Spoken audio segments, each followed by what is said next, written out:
সেদিন গিয়েছিলাম পুরান ঢাকার বিউটি বোর্ডিংয়ে।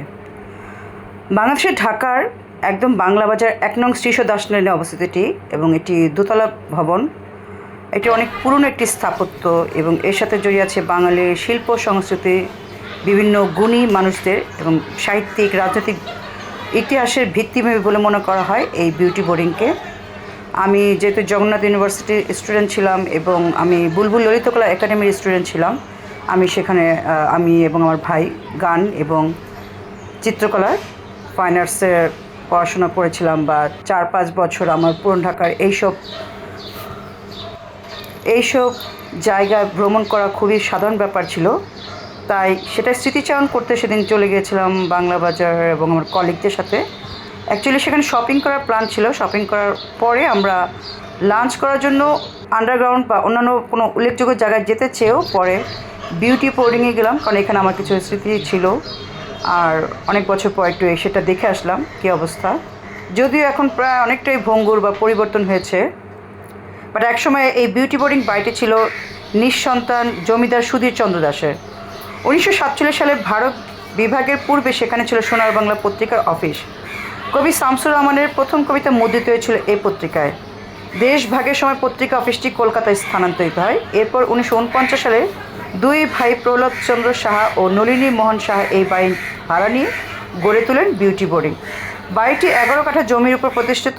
নলিনী মোহনের বড় মেয়ে বিউটির নামই এর নামকরণ করা হয়। 1971 সালে 28 মার্চ বিউটি বোর্ডিংয়ে পাকিস্তানি সেনাবাহিনীর হাতে নিহত হন প্রহ্লাদ চন্দ্র সাহা সহ 17 জন। পরবর্তীতে প্রহ্লাদ চন্দ্রের পরিবার ভারত গমন করে।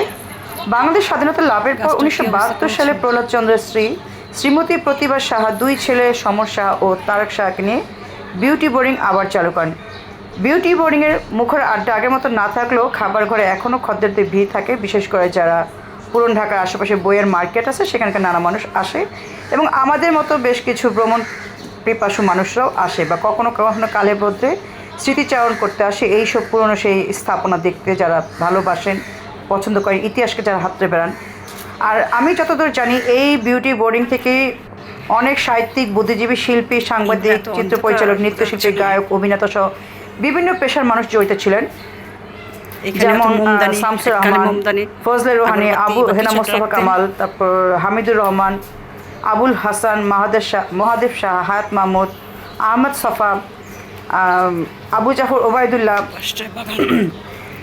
ফতেহুল রোহানি, জহির রায়হান, খানাতা, আখতারুজ্জামান ইলিয়াস, সৈয়দ শামসুল হক, তারপর নির্মলেন্দু গুণ, শফিক রহমান, আসাদ চৌধুরী, ভাষা সৈনিক ও পুস্তক প্রকাশক মোহাম্মদ সুলতান এবং শিকদার আমিনুর রহমান সহ এবং জুয়েল এইচের মতো একজন জাদুশিল্পী এখানকার পদচারণা মুখরিত ছিলেন। তারা এইসব জায়গায় আনাগোনা করতেন বা থাকতেন। এটি মূলত পুরুষরা থাকার, তাদের জন্য একটা ম্যাচ বাড়ির মতো বা ভাড়া থাকা একটি জায়গা। আর এখানে নিচে উন্মুক্ত জায়গা থাকলেও এখানে আমরা দেখেছি সেদিন কনস্ট্রাকশনের কাজ চলতেছিল। যেহেতু বাড়িটা অনেক পুরনো, একটু ভঙ্গুর অবস্থায় আছে। এটি দোতলার। আর দোতলায় যে আমি হেঁটে হেঁটে বেড়াচ্ছি, কিছু ছবি বা ভিডিও তোলার চেষ্টা করলাম। এখান দিয়ে দুই পাশের অংশ বা উঠানো বা বারান্দা বাগানে দেখা যায়।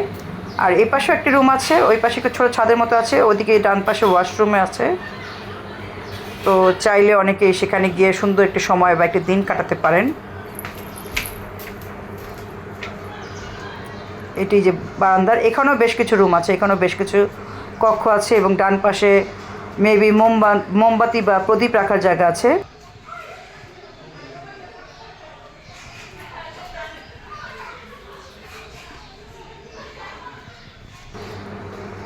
আমি যখন গিয়েছিলাম কয়েক বছর আগে, তখন সেখানে আরেকজন বেঁচে ছিলেন, এখন বেঁচে আছেন তার ছোট ভাই।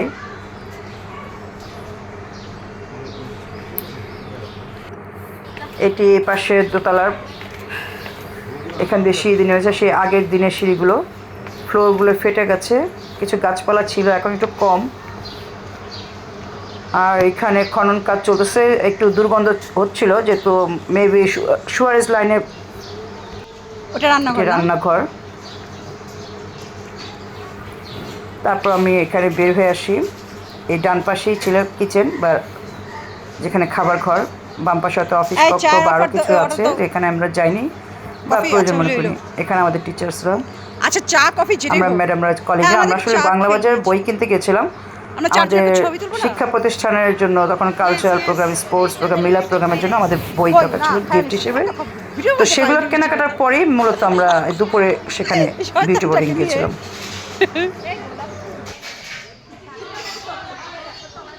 পাশেই কত বড় বিল্ডিং, এটা এখনো ভালো, যেটা এখনো ভাঙে নাই ওইটাও আছে, ওইটার সাথে লাগোয়া এটাও আছে। এই ছাতাগুলোর জন্য পুরো ফুল ভিউটা আসছে। আমরা একটু আগে গিয়ে আসলাম, দোতলাই তো ছিল, গিয়ে আসলেন না কেন? ওইটাই তো, যেগুলোই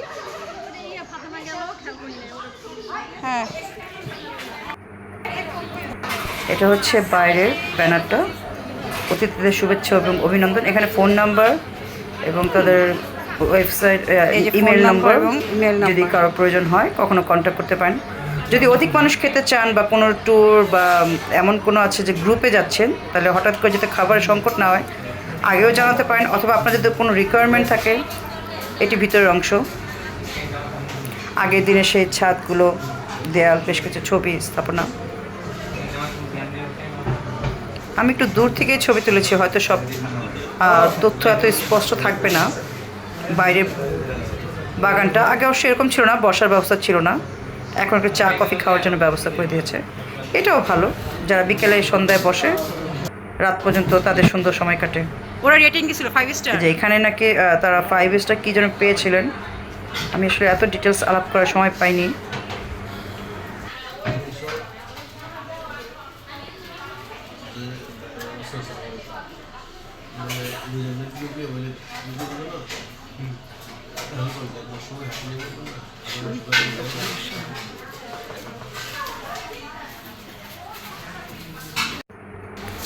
তিনি মুক্তিযুদ্ধের সময় শহীদ হন বা তাকে হানাদার বাহিনী হত্যা করেন, শহীদ প্রহ্লাদ চন্দ্র সাহা। আর এটি হচ্ছে বারান্দার পাশে একটি খোলামেলা জায়গা। আমরা এখান থেকে আর কি ভিতরে প্রবেশ করে, যদিও বিনা অনুমতিতে প্রবেশ নিষেধ। তা আমরা যেহেতু সেখানকার অতিথি বা খাবার খাবই এবং ঘুরে ঘুরে দেখবো, তারা কোনো আপত্তি করে না। নর্মালি খুব বেশি রেস্ট্রিকশন আছে বলে আমার সেরকম মনে হয়নি মোটামুটি। আর কেমন ধরনের মানুষরা সেখানে থাকে তাও আমি যাই না, তবে যায় অনেক শিক্ষার্থী, অনেক আমরা বাকি বরেণ্য ব্যক্তি, সবাই আমাদের মতো সাধারণ মানুষরা যান।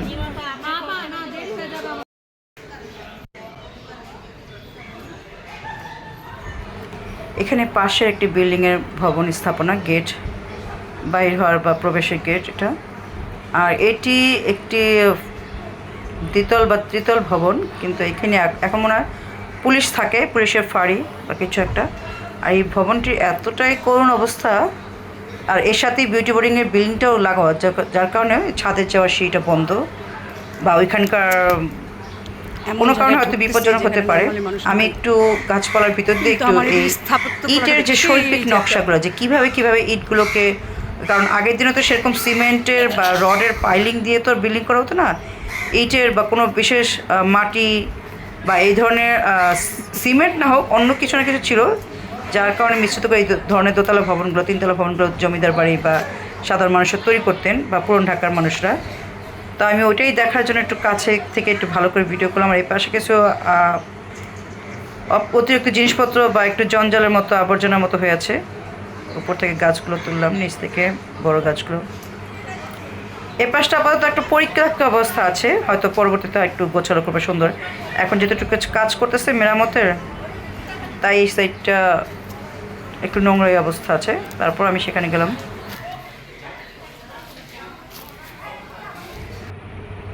যখন কফি খাওয়ার ব্যবস্থা ছিল না তখন বাগানের ছবি, এটি পরবর্তী বাগানের ছবি, আর এটি একদম রিসেন্ট বাগানের ছবি। এটি পুরো বিল্ডিংটা এ পাশ থেকে, গেটের পাশ থেকে ছবিটা এখান থেকে দেখতে ভালো লাগে। আর এটি হচ্ছে ভিতরে রুমে ঢোকার প্রবেশ কক্ষপথ, বা এই যে বিভিন্ন যারা থাকে আবাসিক তাদের এখানে। এবং এখানে আরেকটি সিঁড়িঘর আছে, যেটি এ পাশে ডান পাশে সিঁড়িঘরটা পুরোই বন্ধ, দোতলারও এবং একতলার, একতলা থেকে দোতলাও যাওয়া যায় না এবং দোতলা থেকে ছাদে বা তিনতলায় যাওয়া যায় না। যে কোনো কারণে এই সিঁড়িটি যে পাশের বিল্ডিংটার সাথে থাকার কারণে অথবা অন্য কোনো কারণে এটি বদ্ধই, বাট এগুলো এখানে একটু ছবি টবি দিয়ে তারা একটু নকশা করে ডিজাইন করে রাখছে অথবা মোটামুটি সাজিয়ে রেখেছে। আর এপাশে হচ্ছে ওই যে মাঝখানে যে বাগানটা, যেখানে চা কফি খাওয়ার জন্য বসার জন্য ব্যবস্থা করেছে। আর আমি এই সিঁড়িটার সামনে একটু আবার ছবি তুললাম, ভিডিও করলাম। এখান দিয়ে বেরোর রাস্তাটা, সেই যে সেইটা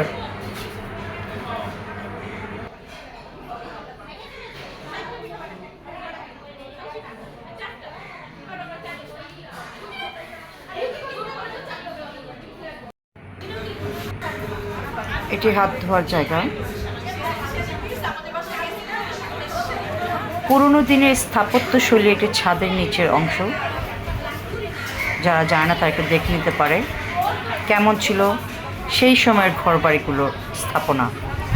আমরা সেদিন মূলত কর্মদিবসের পরে লাঞ্চ করে এবং 2 দফা কফি খেয়ে তারপর বের হয়ে আসি, কারণ আমাদের এত সময় ছিল না, সবারই ঘরে যাওয়ার তাড়া ছিল। তা আমি পুরনো ঢাকার বিউটি বোর্ডিং স্মৃতিচারণ করলাম আমার কলিগদের নিয়ে, সেখানে বের হয়ে আসলাম। যদিও তারা কখনো বিউটি বোর্ডিং চায়নি, আমার মাধ্যমে তারা প্রথমবার গেলেন এবং তারাও অনেকটা ইমপ্রেস হলেন। যদিও পুরনো ঢাকার এখানে কনস্ট্রাকশনের কিছু সমস্যা ছিল, আসা যাওয়ার সমস্যা হতে, বাট চাইলে আপনারা ঘুরে আসতে পারেন এবং আমাদের মতো স্মৃতিচারণ করতে পারেন। আমি বেশ কিছু ছবি তুললাম আমার কলিগদেরকে এ পাশের বারান্দা থেকে, এবং আমার কলিগরাও আমার বেশ কিছু স্টিল ছবি তুললেন। তো আপনাদের যদি বিউটি বোর্ডিং সম্পর্কে কোনো ধারণা পেয়ে থাকেন বা কোনো উপকার হয়ে থাকে অথবা সেই পুরনো দিনের স্থাপত্যশৈলী দেখার ইচ্ছা থাকে, তাহলে আপনারা যেতে পারেন। এবং এই ভিডিওটি যদি আপনাদের ভালো লাগে বা কোনো বিন্দুমাত্র উপকার আসে, তাহলে আমার এই ভিডিওটি করা সার্থক হবে। তো আগামী ভিডিও দেখার আমন্ত্রণ জানিয়ে আজকের মতো এই ভিডিওটি এখানেই শেষ করছি।